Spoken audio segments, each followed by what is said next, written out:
Adaeze stood abruptly. "You are sick." "No," Madison said, rising slowly. "I'm just tired of crying babies and mothers who pretend they care. Tired of being told I'm irreplaceable, disposable. I make them quiet. That's all I've ever done."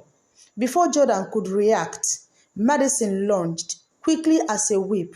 She knocked over the dining chair and grabbed a ceramic mug from the table. Adaeze screamed. Jordan shoved the table forward, hitting her in the ribs, and Madison fell backward with a cry. Police sirens wailed outside. Jordan had hit the silent alert on his phone when she arrived. Officers burst through the door seconds later, finding Madison pinned to the floor by Jordan, her hair wide, eyes blazing. "You don't know what he's done to me," she shrieked. "They're lying. They're all lying." Madison was arrested on the spot. The officers handcuffed her as she thrashed and screamed, her voice morphing from a cry to a growl, eyes darting like a cornered animal. "I didn't hurt him," she shouted. "He was already broken. They all are." The neighbors peeked from their windows. Zion slept upstairs mercifully, unaware of the chaos below. At the police station, everything unraveled. Madison Whitmore was not her real name. Her ID was forged, her references fake, and the address she listed didn't exist. Her real name was Alisa Jane Massa.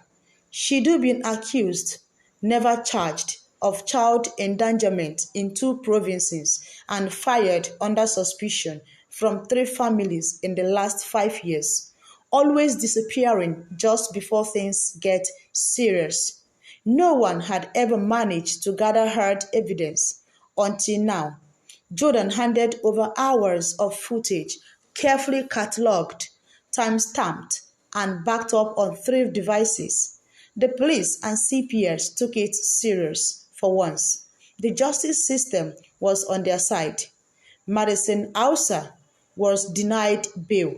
The court charged her with multiple counts of child abuse, impersonation, and fraud.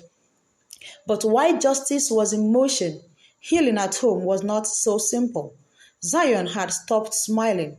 He woke up crying, refused to eat until Adaeze fed him, wouldn't let anyone touch his toys. "He flinches when I enter the room," Jordan whispered one night, tears in his eyes. "I think he blames me." Adaeze enrolled Zion in toddler therapy. The counselor used puppet and paint to help him express the fear locked behind his silence. Every breakthrough felt like a mountain moved. The day he finally said, "No more Maddie," and reached for Adaeze's hand. She wept in the car for 40 minutes. They both took time off work. Bills piled up, but it didn't matter anymore. They sat with Zion during meals, sang him to sleep, played games until their voices cracked. They missed deadlines, lost clients, cancelled meetings, but they got peace of their son back each day. And that mattered more than any promotion ever could. Weeks turned to months. The trial came. Madison sat in court in silence.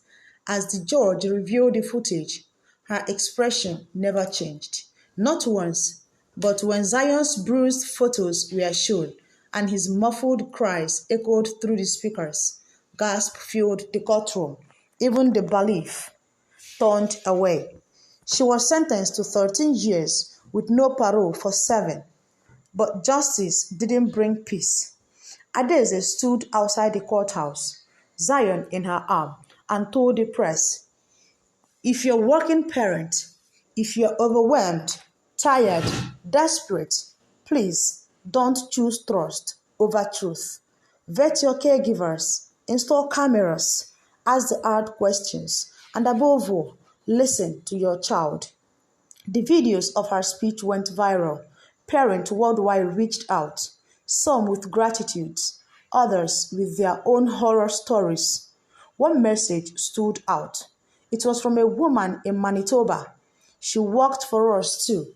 I thought I was crazy, but now I wasn't. Thank you for being brave. Zion is 4 years now. He runs again, laughs again. Sometimes he even sleeps through the night. But Adaeze still checks the monitor 3 times before closing her eyes. Jordan keeps the front door double locked. They may have their son back, but the guilt lives in the quiet space between every joy. And they never, ever forget the lesson they learned the hardest way. Before you employ that nanny, do more than trust. Investigate, observe, protect. This could happen to anyone. If you're a parent, guardian, or even just a concerned neighbor, never ignore these signs. Abuse hides behind politeness. Cruelty wears a mask of charm, and harm can look like help. Share this story, share this video, talk to your kids, and remember, vigilance saves life. If you've watched this story to this moment, thank you very much for sticking around. Please do well to hit the subscribe button, turn on your notification bell, and don't forget to like this video. Share it with others so that they can know what is going on and how to help their children.